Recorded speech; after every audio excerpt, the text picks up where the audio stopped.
like to call the meeting to order. Can we start with the Pledge of Allegiance?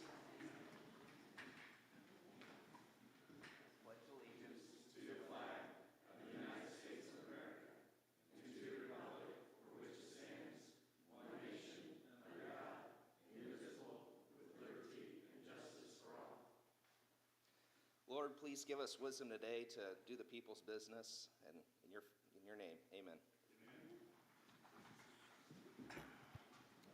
On the consent agenda, approval of the minutes. Did we get those minutes? You did not. They were finished up late yesterday, so I will send them out this week. Okay, all right, thank you. Approval of the claims. We have 3 claims. Taylor Manette Schneider, Jeff Peters, and then Wagner, Irwin, and Shield, the compensation group. It's been moved. All in favor, say aye. Accept and acknowledge receipts. Mindy, would you go over those? In front of you, you should have the same series transfer report that includes any same series transfers that have occurred since last meeting. And the schedule of balances is also in front of you, and that is a list of all funds and balances, including receipts and expenditures. Okay. Thank you. Now, Mindy, on our funds, anything stand out to you? I'm looking at anything, activity, anything? Not anything different than what we've spoken about before. We will start looking at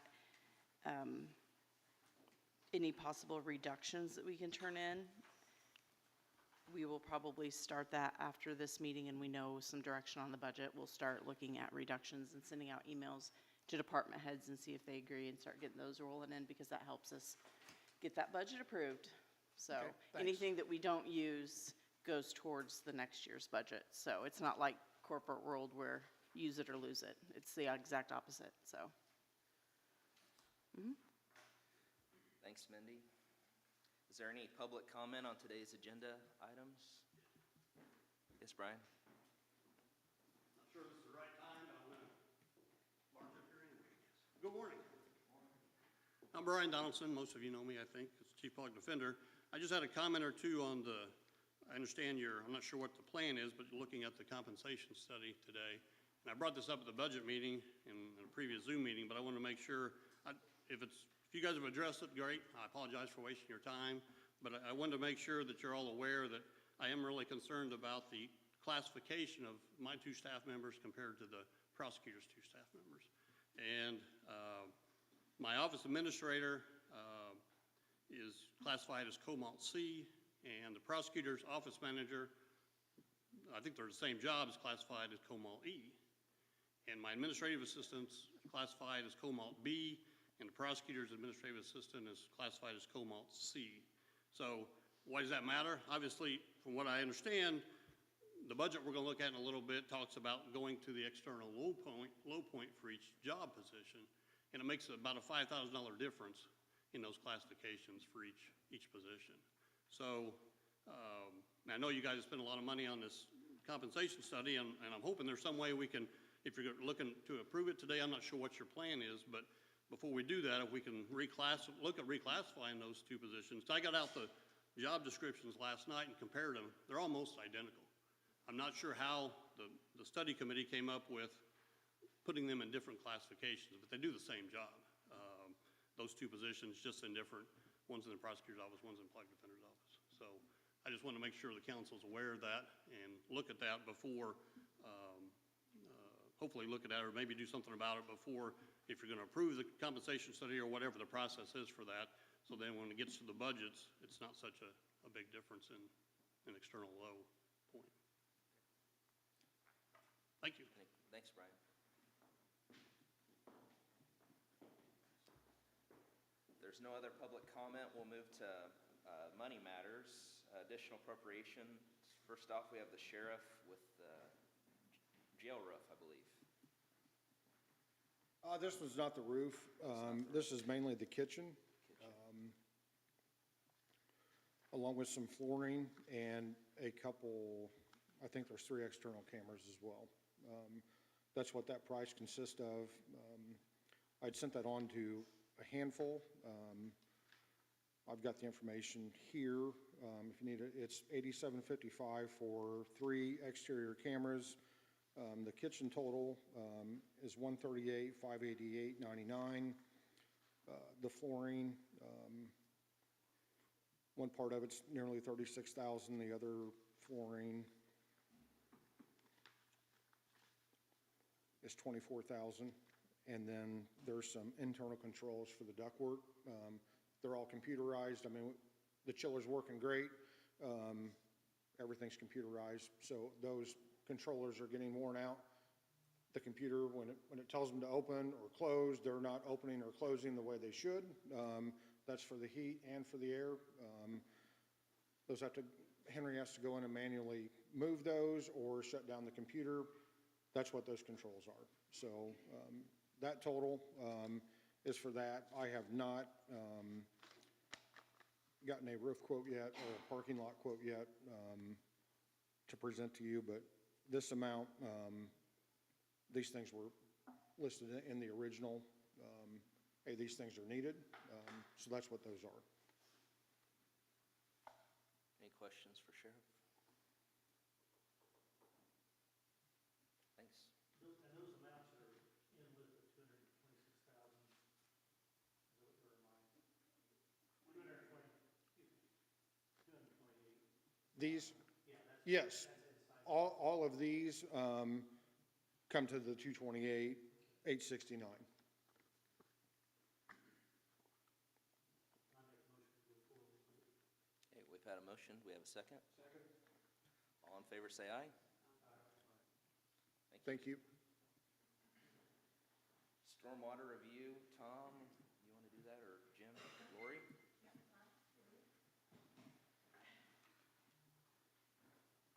The stormwater review, that's what, Mark takes care of the stormwaters, and so the billing comes to us to pay. And then at the beginning of the year, we missed asking for an appropriation out of that, it's an actual fund. So we just need that money put into a line so we can pay claims for Benning Engineering and anything else that comes in for stormwater.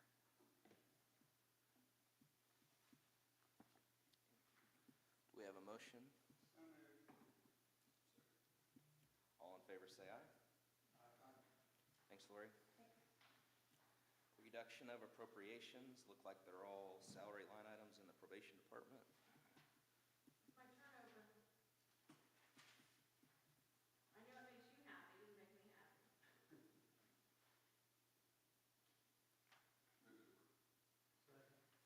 All in favor, say aye. Transfer of appropriations, workers' comp, $407.56. This is for the bill for the wellness center, so we were just under on that account line. We have a motion. All in favor, say aye. It's new business. We have the public hearing for Montgomery County Solid and Waste Management District, presentation of their budget.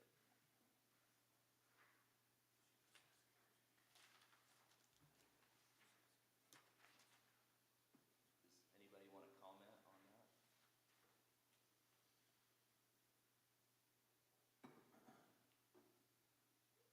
Any comments on our county 2025 budget?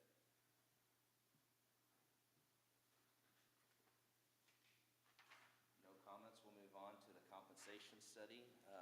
Brett's agreed to read out the bullet points, and then we'll open it up for discussion amongst the council and then answer questions any department heads following. And all the department heads receive copies of this.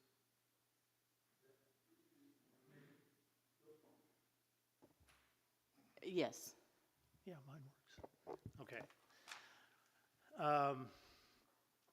The plan is to have this go into effect on January the 1st of 2025. And as you can see, the base salary in number 2, the job categories, and Mr. Donaldson, you had a question about what two were your people on those? They were in what? In the positions which, to go to the external low? Right, and the office administrator and the PD office is listed in column C, Okay, and the office manager, works for the prosecutor's office in column E. If you recall, we we discussed did this, talk about that, didn't we? that the consultant evaluated positions and gave scoring for each position. That's how it got into each category. And so we did say, or we spoke to Addie, and she said she can look at that, but it's based on an objective scoring of positions. Yes. Brett, can we ask a clarifying question to department heads? I'm gonna interrupt real quick. If anybody has anything we need to, you just speak into the microphone because it is being recorded. Sorry, thank you.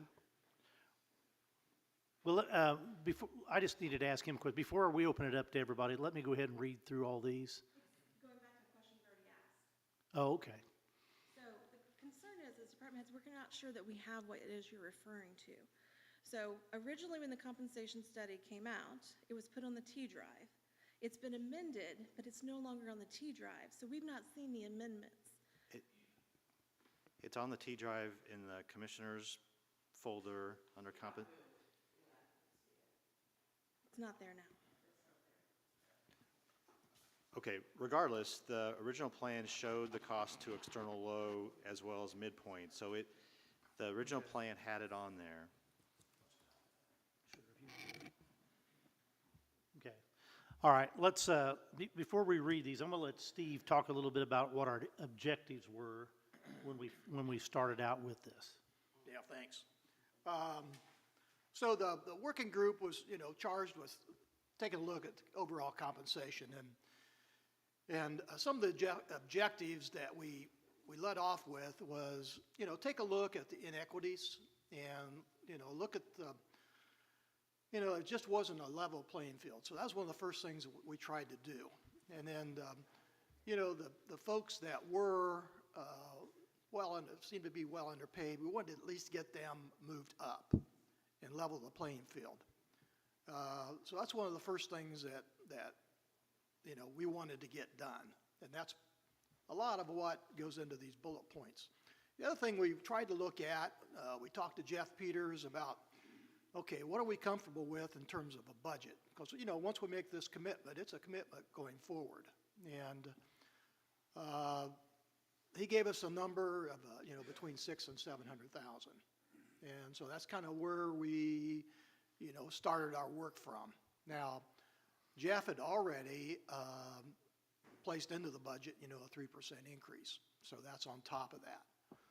So overall, I think, Tom will share the numbers here a little bit, but we're a little shy of $1 million is what we're talking about with, what we're recommending here.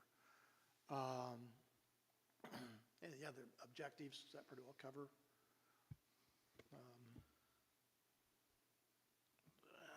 Well, yeah, we tried to get everybody brought up and tried to get everybody a raise that we could. I think there was a couple positions that were above the 85% of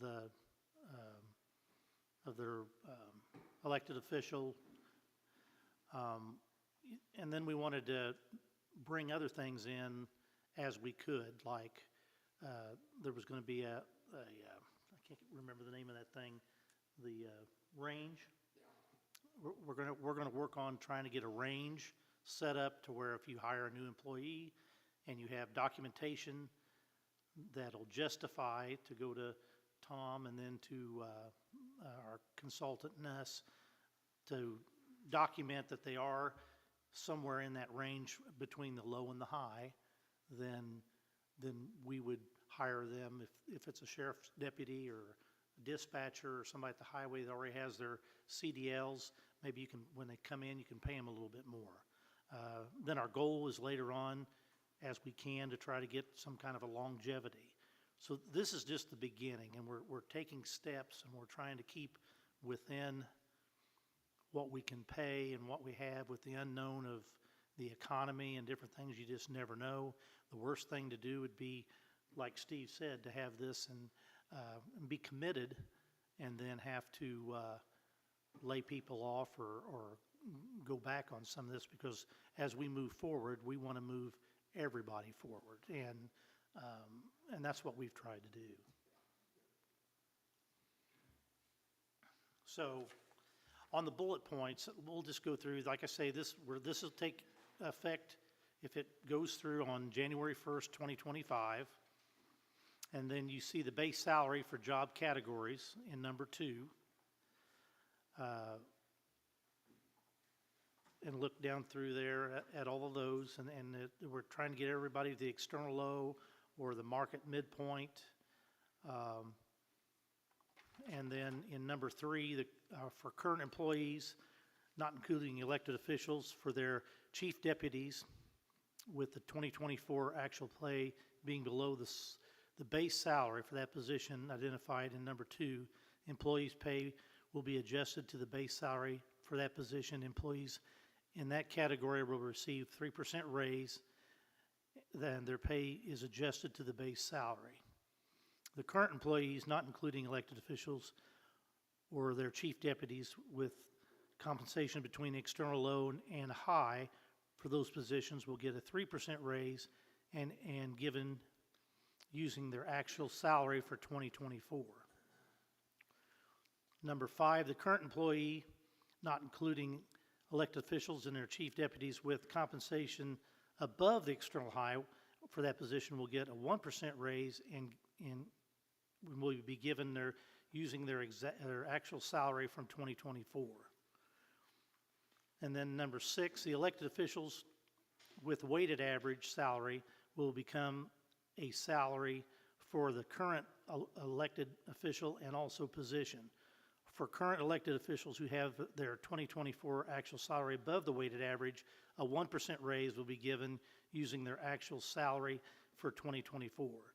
If the position becomes vacant for current elected officials who have their 2024 actual salary above the weighted average, then the salary will be the weighted average position. So if you're making more, what we're doing is, if you're making more, we're not cutting your salaries, but if a new person comes in, then they're going to go back to what that position is. For chief deputies, the elected officials, their salary will be 85% of the elected official's salary. 3% will not be added to this amount. Skills-based plan will be developed by the end of the year with an effective date of January 1st, 2025. That's what we're talking about, that range, where we'll have a range for department heads and elected officials, and if they can get the information from their hiree, then we can adjust what their interest or their pay will be when they start their job. Longevity will not be implemented due to financial restraints and will be considered in the future, and that's something that we've really struggled with, but we do want to do in the future, is get the longevity. Hire WIS to assist with the maintenance plan and develop a skilled base plan, so that we want to have them involved to where we try to have consistency and transparency in everything we do. We want to make sure it may slow the process down a little bit, but slowing it down is not a bad thing if we make sure that we're going to be consistent and transparent with every employee. For the 5 positions identified as below the FLSA salary threshold for exempt status in 2025, those positions shall be classified as non-exempt. So we had 5 of them that will stay underneath that range, and they'll stay non-exempt. And the committee would like to have the council have the auditor do the 2025 salary ordinance and adjust the 2025 budget to match the recommendations of the working group. The 2025 salary ordinance should be distributed in a timely manner for sufficient view of the council prior to the October county council meeting. So that's, and we have spent a lot of time. I know we've spent a lot of time on it. We appreciate all the time you spent on it. But I think we're headed in the right direction. Steve, do you have anything you want to? Jake, you have anything? Jake, you might talk about the process here, kind of what happens today and going forward.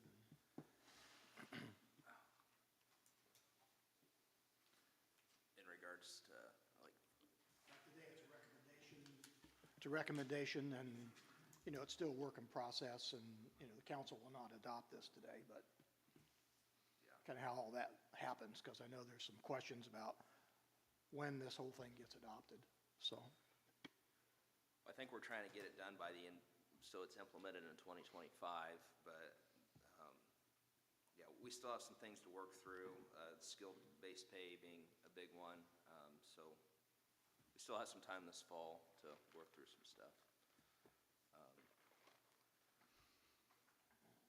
For you that weren't in the working group on this, what questions do you guys have? So remind me again, what's the process? Excuse me, my mic doesn't work.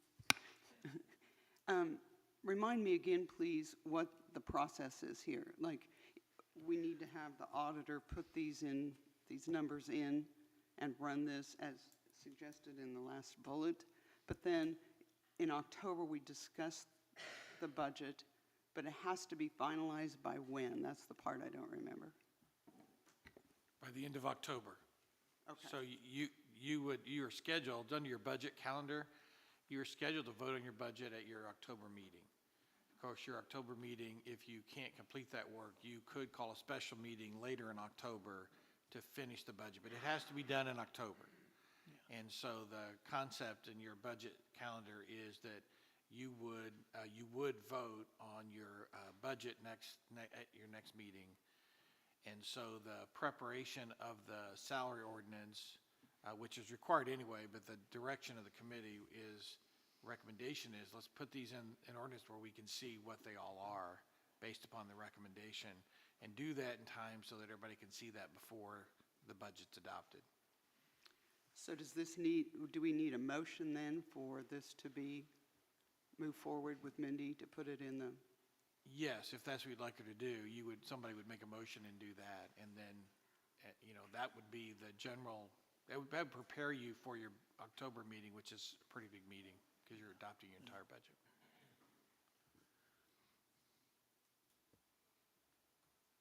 And Tom, we talked a little bit about the numbers. I mean, and Steve did a little bit too, but, we've had input by our consultant, input by Jeff,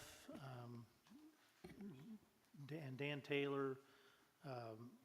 We've had Commissioner Jim was involved in this as well, and I mean, he was I know Jeff is very conservative, but he's a little wary about how the future is going to be, and gave us kind of a number. And like Steve said, we had about $330,000 baked in for the 3% raise we ask everybody to use. And then now we've got another $700,000 and Tom's got that information. So it's somewhere around $1 million is what it's going to be for the county to get everybody to this point. So I just handed out to you our financial analysis. So I just want to walk through that with you. I showed the main funds, general reassessment. I combined health and the state fund from the health department. Public safety lit. We have lit, PSAP, and 9/11 combined, MVH, and probation. What I did was in this first column, we took out all the raises and related Social Security, Medicare, and retirement that would be related to raises in the 2025 budget. So now you can see what the 2025 budget request was without raises. And then the second column shows the additional cost to implement the recommendations in the bullet points. And that includes also retirements and Social Security and Medicare payments. And then the third column shows the new then total budget request with the recommendations, and then I show on the far right, the Peters Plan recommendation, which was in the spreadsheet that you received in your budget book. So you can see how the budget recommendations compares to the Peters Plan. So I can walk through that with you. In the general fund, the cost to implement the plan is about $630,000. I'll round off for everyone. So that brings the total budget request to $16,349,000. The Peters Plan is $14,532,000. In reassessment, the cost to implement the recommendations is about $10,000. So the total budget request in reassessment is $393,000, and the Peters Plan is $416,000. We combine the health fund and the state health fund, which is the GPHC. That cost to implement that part of the plan is $71,000. So their total budget request is $1,324,000, and the Peters Plan says it's $1,288,000. In public safety, local income tax fund, the cost to implement the plan is $94,000. So the new budget request would be $4,739,000, and the Peters Plan says $4,753,000. For the combined funds of LIT PSAP as well as the E911 state funds, the additional cost for the implement plan is $70,000, and total budget request then would be $1,465,000, and the Peters Plan says it can be at $1,829,000. In the MVH fund, the cost to implement the recommendations is $64,000. So the new budget request would be $5,728,000, and the Peters Plan says that MVH can be at $5,902,000. We also put the probation fund in there. That is a non-general fund because some positions are funded from the grant, but we weren't sure how that would work out, so we put that on there because we want to make a note that some of this might impact those grant funds, and we would need to speak to Andrea on how that would work or if the increases would be in the general fund.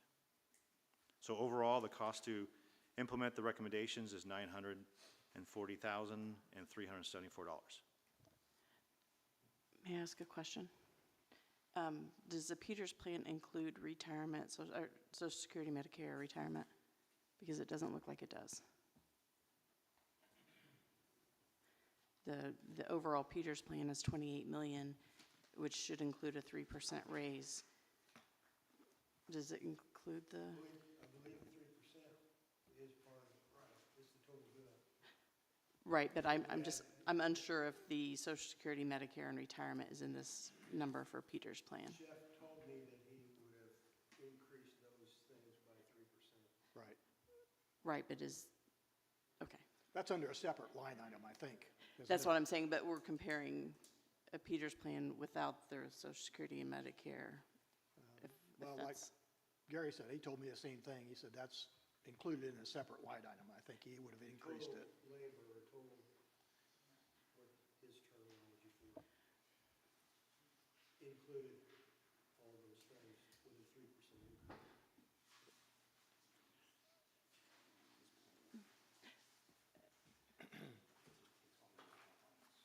right, I'm just saying that we can't compare this to this if this doesn't include the Social Security and this does. That's Yeah, what I'm wondering. I think the personal Okay. services was increased by 281,000. And then there's a separate line item for the benefits and Social Security, I think, in his plan. And he would have increased that line item as well by whatever it was. Yeah, I just want to make sure we're comparing apples to apples with Right. the Peters Plan and the 2025 budget, that's all. Well, still. Okay. Yeah.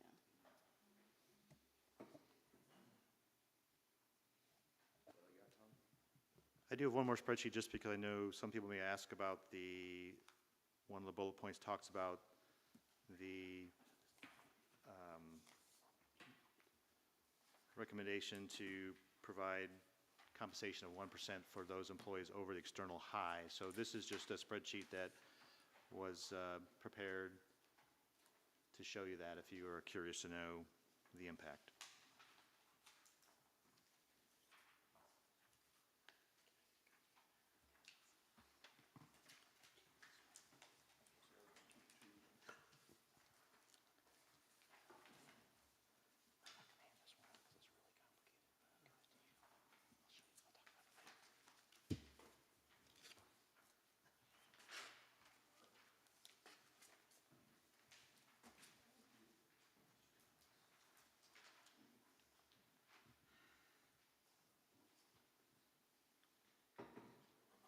Any discussion, questions, or comments on? Yeah, I got a couple of questions. Okay. On these bullet points, we skip, on number 8, first off, I want to thank you guys, Jake, Steve, for all your work on this pay project. I mean, it's enormous, it's thankless, and I have appreciation for that. I worked on one for quite some time. So I really appreciate your efforts, and thank you very much.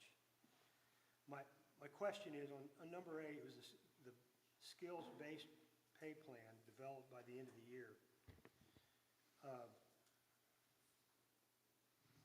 When you're doing that and you're picking a range, and you could take a job, any job in the county, I don't care, and it says that we come up with a pay, given pay, say 30,000 or 50,000, whatever you want to use, and we're adding 3% to it.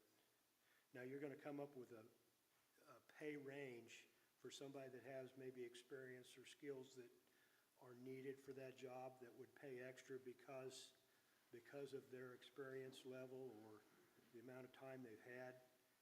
Would that increase that total line of pay, or would that just be for that entry level? How's that, what are you thinking there? I'm trying to get my head around that part of it.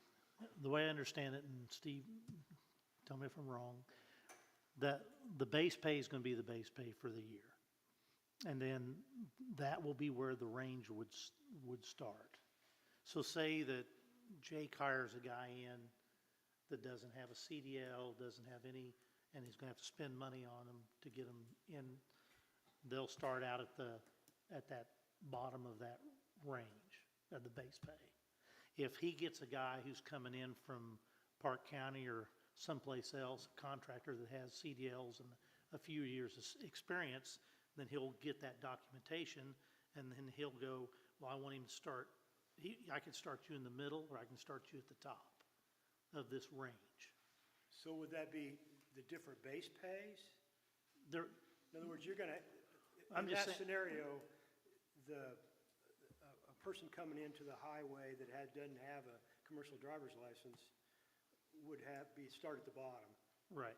And if they had driver's license, then there's a range for And they employees that have they'll license. fill in there, but he's going to have documentation to go to Tom about that, because it's not just going to be up to the department head or the elected official to set that. Yeah, but you're getting ahead of me. So the pay range for somebody that didn't have a CDL is at the bottom of the rung. Right. The bottom rung. If they've got a Class B, then they would go up, and their start pay, I would assume, would be higher? Is that Yes. okay? yes, Than that person that yes, doesn't have a CDL? Yes. But what if this guy's got 10 years' experience on top of that? Does You that would- move him up the ladder? You'd be in that range, you'd just be in that range when you start So in Alan, that position. there's a lot of moving parts. Well, that's what I'm trying to figure explain. Yeah. I'm trying to understand. It's the same how way with that- the sheriff's deputy. If you've got somebody from Park County who's been to the academy and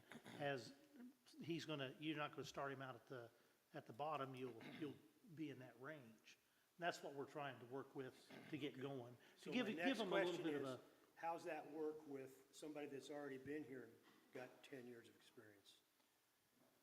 well, they should be on up already, correct, Well, Steve? May not be. I mean, we're not going to open that box this year. We Yeah, just can't. and Well, that it says goes you're along gonna with do our, it. and that You're goes gonna along do with it. our For next, That's for new January. employees. yeah. for new And then our hires next and- step will be trying to get some kind of a longevity going. That's our then that's our next step. What we're looking at is trying to get some qualifications and eligibility or, you know, Okay. for experienced people. It And gives and our we don't have department- all the answers, we just know Yeah, there, yeah. there needs to be something done, so that's why, Well, I just look at this range and experience and longevity kind of fit hand in hand. right. I mean, True. longevity is experience. So Right. those are kind of two nuts in the same shell. And really concerned about how that's going to work with experience mod for people that are already hired in the county. You know, if you've got somebody that's working in a position for 10 years, and you hire somebody, and the next day, they've got somebody that's been here 1 year, and they're making as much or more than this person that's been here for 10 years. That's a complicated, that's a complicated situation. Absolutely. And that's really something we concerned need to about be thinking about And I when we think do your this idea is range. fine. I don't dismiss that at all. It's just, Right. but you're going to try to have this done for January 1, That was which our is going goal. to change the pays again. That was our goal for, Will that change the pay cost totally? If we implement it. If you end up in it by January 1, we've already set a budget, it'd be for new people coming in, yeah. so that would potentially increase the budget. It could, yeah. So we need A to. little. Depends how many Keep open that- positions there are. Right. We need to be mindful of that, how much that could increase the budget. And I assume, you know, the council's going to have some, you know, want to tweak some of this between now and October 12th. So, I kind of thought, if we move it to the auditor, we get it on paper, and we can kind of look through stuff, and then, you know, it's a process, we're not finished, we're getting closer, but, Right. Well, and Jake, what's it used to be a couple $100, $300 gets somebody a CDL. What is it now? See? So if a guy's already got that, and then Ryan, if a guy's been to the academy and has what he needs, if you hire somebody ready to go, is somebody you got to send to the academy, what do you save? There's not a price associated with it, there's 16 weeks at the academy, Okay. plus another 12 to 16 weeks in FTO. So, I mean, that cost is astronomical. Yeah. So I mean, that's kind of what we're looking at and thinking at. Give them an option to hire somebody that's got some knowledge or has stuff that they need. we know these recommendations doesn't solve all the issues. There's still things to be done, but, you know, we're trying to do what we can with the money that we have. And so, that's first step.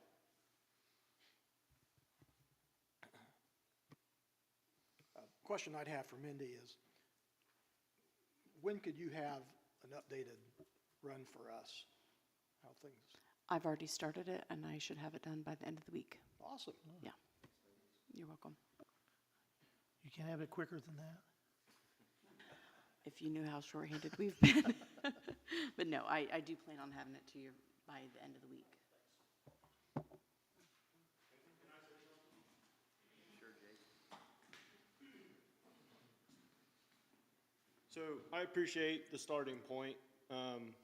If we get any say-so, I think we ought to look at retainage over new hires with that whole conversation of the gaps and skill sets. And I think we really need to focus on retaining the employees that we have versus getting new ones through the door. And then my second question is, revenue is the issue. You know, when we started this, we wanted the midpoint to be the goal. Obviously, we don't have the money to do that. What kind of mechanisms going forward are you guys going to increase revenue, essentially? Or are we gonna trade off work for revenue on getting to that midpoint? You know, we've kicked the can, you guys have started, I understand the start point, but each year, depending on the economy and the market, are we gonna get farther behind? And that's where, what kind of mechanisms going forward are we going to try to implement that to get to that midpoint? Because that was the goal. That's all I had. Thank you.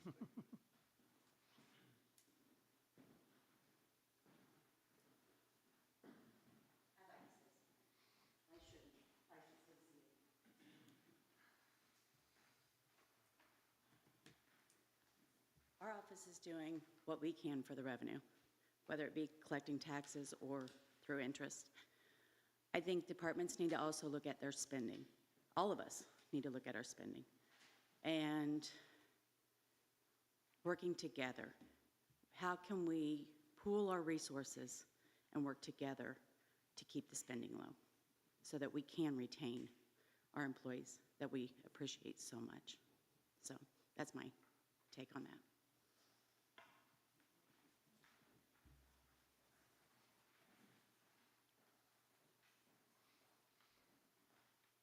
I'm just going to take a couple minutes. Obviously, I sent you guys an email yesterday afternoon sharing my concerns. A couple things have been said this morning that I just want to address, and I want to say it again. I said it at budget meeting. I'm no better than anybody else sitting back here. I'm not. What my people do are different. Every single day, what we ask my people to do to protect you, to protect this community, to protect the schools, is completely different. A level playing field, I don't know if we can have a level playing field. I look back when I looked at the county, several years ago, and that's all it was. It was across the board. It didn't matter what position you had, whether it was 3%, 2%,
Just real quick, just so you know, the wireless mic is not, the battery is dead, so we're getting a new battery. So we've heard a few comments from people on YouTube, so just so you know.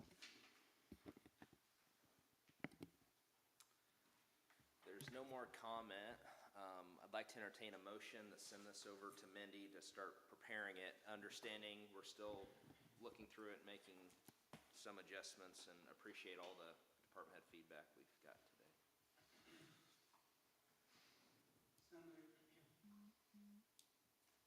I'll second it.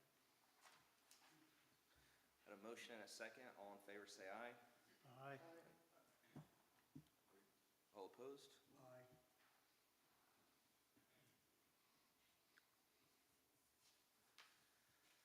Okay, next on the list, elected official retirement. Tom? Yes, we just want to update you or keep you informed of what's going on here. The commissioner, I think I sent a memo to you about this. The commissioners had asked us to look into retirement for elected officials, and upon that research, we did determine that there's a resolution from the commissioners in 1976 that says all elected officials are part of the Indiana State Retirement System. So we have we're in conversation with the state on how to proceed, because that means that some elected officials have prior years of service that we need to possibly buy into the program. So there will be some expense related to that. So we just want to keep you in the loop on that. We're working with the state on getting an action plan on how we deal with that, but then it will mean it going forward that for elected officials that are eligible for it through the state plan, there'll be a share of the employees' portion, and then there'll be an employer's portion.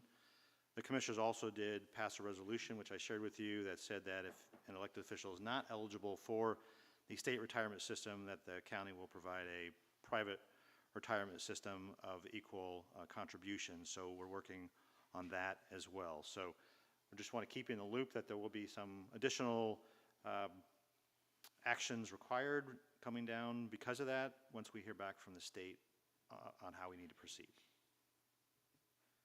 Okay, thanks, Tom. Ordinance 2024-1, introduction. Dan? Yes, each year, your state legislature makes you go through a little process so that you can use Records Perpetuation Fund monies for the expenses of the recorder's office, salaries, and non-equipment sort of expenses. This has been a long practice in the recorder's office, and once again, as you head into your budget consideration, you're going to, that budget is set up to be used in this way as it has been in the past.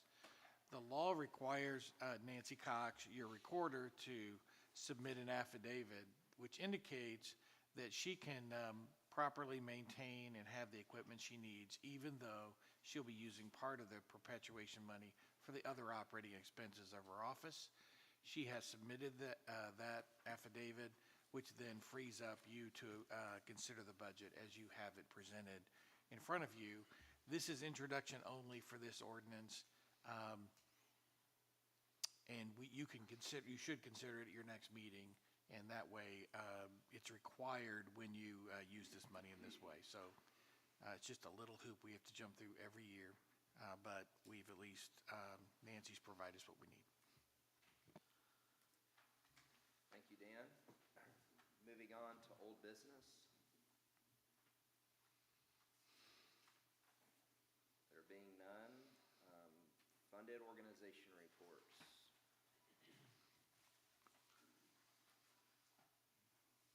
Department heads?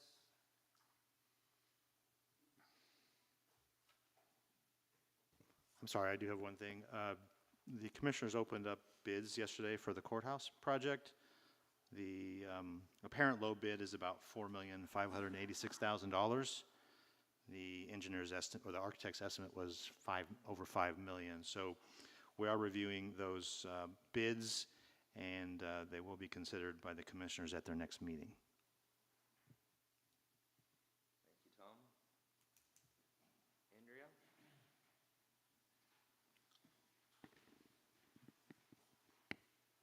As a department head, we choose to take on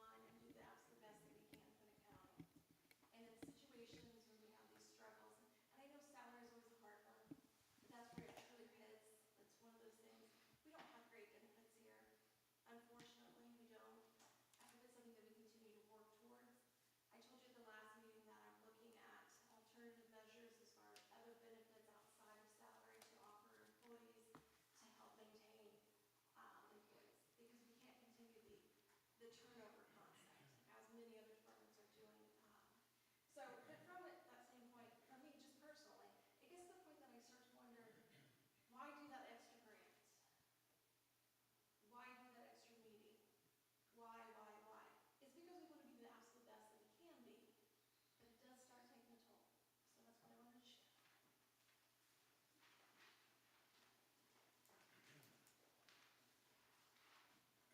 Any other department heads? Elected officials?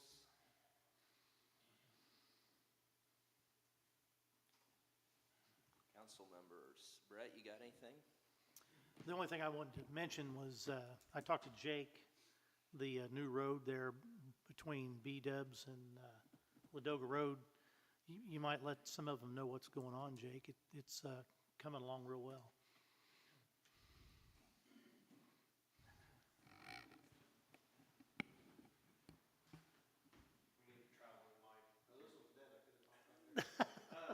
Yeah, so they've got compacted stone. After they flipped all of it, got everything compacted, they're putting stone down. So everything's gonna be moving fairly quick. Still working out some processes with permitting and some other things, but you'll be seeing a lot of movement there. Yeah, that's one of the positives that we've got going on. And if you've gone by Newcore Road and Ladoga Road lately, you've noticed that they've made a couple cuts in Ladoga Road, and the tower project is moving along really well too. So we do have some positive things going on. Thanks, Brett. Matt? I think we got a lot of work still to do on this compensation study. So you guys have been doing great, thank you. But listening to department heads and everything, I think we got some tweaking still to do on it.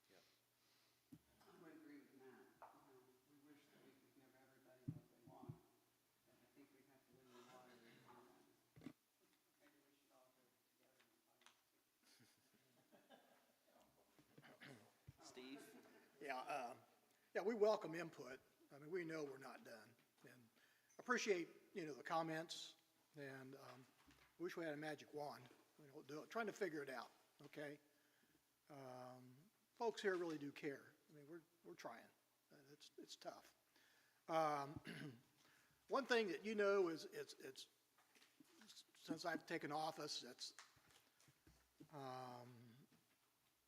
it's probably one of the biggest concerns has to do with our criminal justice piece.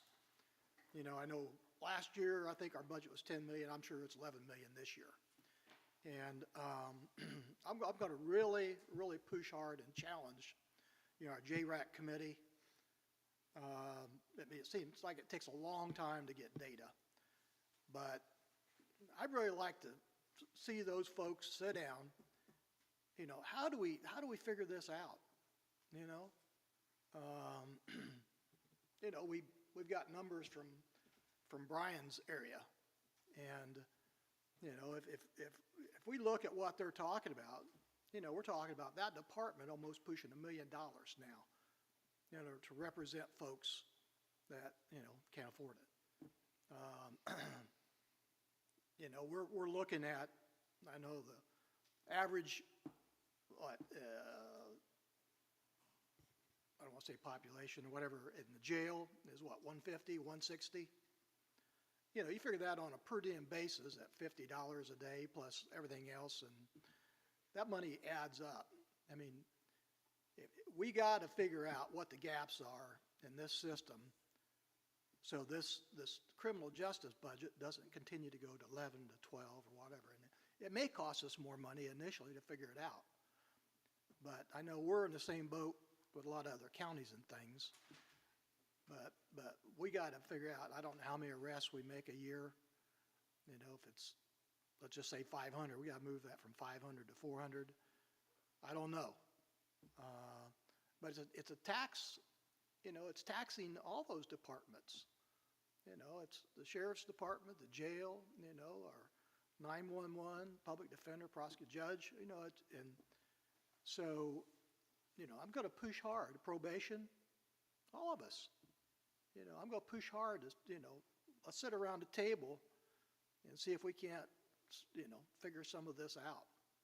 I know each of you has different areas, you do different things, but as a team, I know we can start to figure this thing out.